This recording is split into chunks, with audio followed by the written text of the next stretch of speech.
بسم اللہ الرحمن الرحیم۔ السلام علیکم ورحمۃ اللہ وبرکاتہ۔ نویں تراویح کے چند اہم نکات میں آپ کے سامنے سناؤں گا۔ آج کی تراویح 11ویں پارے سے شروع ہو کر 12ویں پارے کے ربع تک کی تلاوت پر مشتمل ہے۔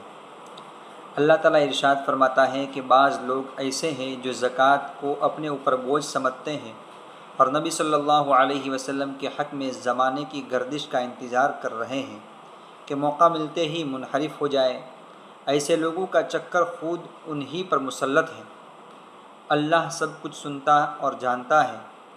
وہ مہاجر اور انصاری جنہوں نے سب سے پہلے دعوت اسلام قبول کی اور وہ نیک لوگ جو ان کے پیچھے آئے، اللہ ان سب سے راضی ہوا اور ان کے لیے جنت کی بشارت ہے۔ اس کے بعد مسجد ضرار کا ذکر ہے جسے منافقین نے مسلمانوں میں نفاق پیدا کرنے کے لیے بنایا تھا۔ اللہ نے اس کی مذمت فرمائی۔ نبی صلی اللہ علیہ وسلم کے حکم سے وہ مسمار کر دی گئی۔ اس کے بعد ان 3 صحابہ کا ذکر ہے جنہوں نے دانستہ جہاد میں شرکت نہیں کی، سستی کی وجہ سے غزوہ سے پیچھے رہ گئے تھے۔ ان کا مقاطعہ بائیکاٹ کیا تھا۔ 50 دن بعد اللہ نے ان کی توبہ قبول فرما کر انہیں معاف کر دیا تھا۔ اس کے بعد سورہ یونس ہے۔ یہ پوری سورہ مکہ مکرمہ میں نازل ہوئی۔ یہ 109 آیات پر مشتمل ہے۔ ترتیب میں یہ 10ویں سورہ ہے۔ اس میں حضرت یونس علیہ السلام کا قصہ آیا ہے، اس لیے علامتی طور پر اس کا نام سورہ یونس رکھا گیا ہے۔ اس سورت میں توحید سے متعلق گفتگو کی گئی ہے اور ان غلط فہمیوں کو دور کرنے کی کوشش کی گئی ہے جو عام طور پر منکرین و کفار کو توحید و آخرت کا عقیدہ تسلیم کرنے میں مانع ہوتی تھی۔ رسالت سے متعلق تفصیلات بیان کی گئی ہیں اور ان شبہات و اعتراضات کا جواب دیا گیا ہے جو آپ کی رسالت پر کفار و مشرکین کی طرف سے ہوتے تھے۔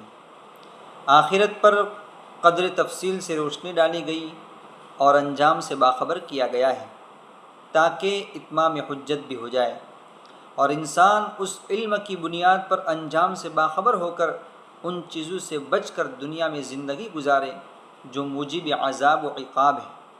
متعدد انبیاء کرام کے مختصر تذکرے کیے گئے ہیں جن کا مقصد یہ معلوم ہوتا ہے کہ ان قوموں کے صالحین و منکرین اور ان کے مواقف و مخالف کے انجام کا تذکرہ کر کے ایک طرف تو نبی صلی اللہ علیہ وسلم کو سامان تسکین فراہم کیا جائے اور تسلی دی جائے، دوسری طرف مخاطبین کی اچھی طرح فہمائش کی جائے اور ان پر واضح کر دیا جائے کہ یہی سب تم سے پہلے قومیں بھی کرتی رہی ہیں اور ان کا یہ انجام ہوا ہے۔ ارشاد باری تعالیٰ ہے کہ قرآن حکمت و دانش کی کتاب ہے۔ یہ کوئی عجیب بات نہیں ہے کہ ہم نے تم ہی میں سے ایک آدمی کو تمہاری ہدایت کے لیے پیغمبر بنا کر تمہارے درمیان بھیجا ہے۔ جو شخص بھی ان کی ہدایت قبول کرے گا فلاح پائے گا۔ منکرین کے حق میں کوئی شفاعت کام نہ آئے گی۔ اس کے بعد اللہ تعالیٰ نے دوزخ سے ڈرایا ہے اور جنت کی نعمتوں کی خوشخبری سنائی ہے۔ ناشکر لوگوں کا ذکر کرتے ہوئے اللہ تعالیٰ فرماتا ہے کہ جب ان پر کوئی مصیبت آتی ہے تو پھر ہر وقت اللہ کے سامنے گڑ گڑاتے ہیں، مگر جب اللہ ان کی مصیبت دور کر دیتا ہے اور ان پر اپنا فضل فرما دیتا ہے تو پھر یہی لوگ ناشکرے ہو جاتے ہیں، گویا ان پر کوئی برا وقت آیا ہی نہیں تھا۔ اللہ تعالیٰ کا ارشاد ہے کہ قرآن کوئی ایسی کتاب نہیں جو بغیر اللہ کی وحی کے کسی نے خود تصنیف کر لی ہو، اور اگر اے لوگوں تم کو ایسا شک ہے تو اس جیسی ایک صورت ہی بنا لا اور اپنی مدد کے لیے اللہ کے سوا جسے جی چاہے بلا لو، یقیناً تم کامیاب نہیں ہو سکتے۔ اے نبی صلی اللہ علیہ وسلم آپ لوگوں سے کہہ دے کہ تمہارے پاس تمہارے رب کی طرف سے حق آ چکا ہے، اب جو سیدھی راہ اختیار کرے گا اس کی راستہ روی اس کے لیے فلاح کا باعث ہوگی، اور جو گمراہ رہیں گے ان کے لیے ان کی گمراہی تباہی کا سبب بنے گی۔ صبر کیجیے یہاں تک کہ اللہ فیصلہ کر دے اور اللہ ہی بہترین فیصلہ کرنے والا ہے۔ سورہ یونس کے بعد سورہ ہود شروع ہوتی ہے۔ یہ سورہ ہود 123 آیت پر مشتمل ہے۔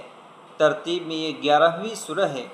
یہ سورہ مکہ مکرمہ کے آخری دور میں نازل ہونے والی سورہ ہے، جبکہ قریش ہر طرح سے تحریک اسلامی کو کچل دینے پر آمادہ تھے اور اپنی حد تک اس کے لیے ہر ممکن کوشش کر رہے تھے۔ ہر صبح ان کی ہٹ دھرمی نئے انداز سے ظاہر ہوتی تھی، جبکہ آپ صلی اللہ علیہ وسلم پہ ہم یہ سوچ کر ان کی فکر میں گلے جا رہے تھے کہ کہیں اللہ نے جو مہلت دی ہے وہ ختم نہ ہو جائے، کہیں ایسا نہ ہو کہ اللہ کا عذاب آ جائے۔ روایت میں بڑی عجیب بات منقول ہے، جس سے اندازہ ہوتا ہے کہ حضرت صلی اللہ علیہ وسلم اس امت کی فکر میں کیسے گھلتے تھے۔ فرماتے تھے، مجھے سورہ ہود اور اس مضمون کی دوسری صورتوں نے بڑھا کر دیا ہے۔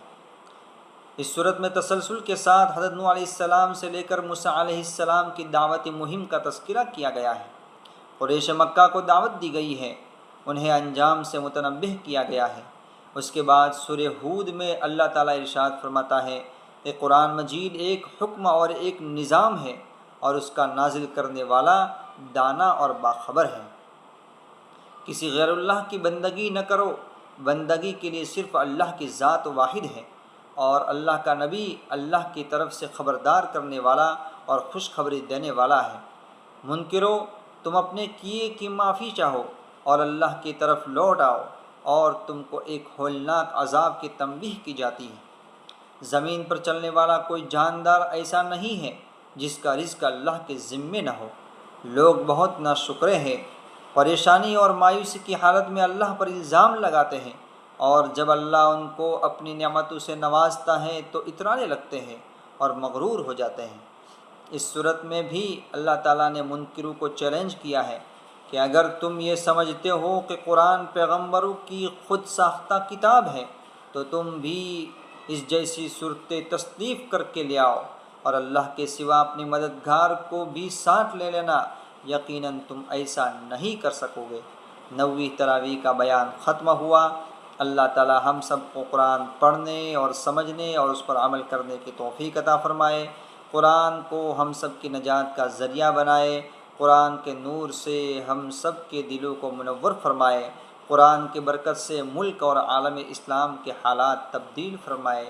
آمین۔ السلام علیکم ورحمۃ اللہ وبرکاتہ۔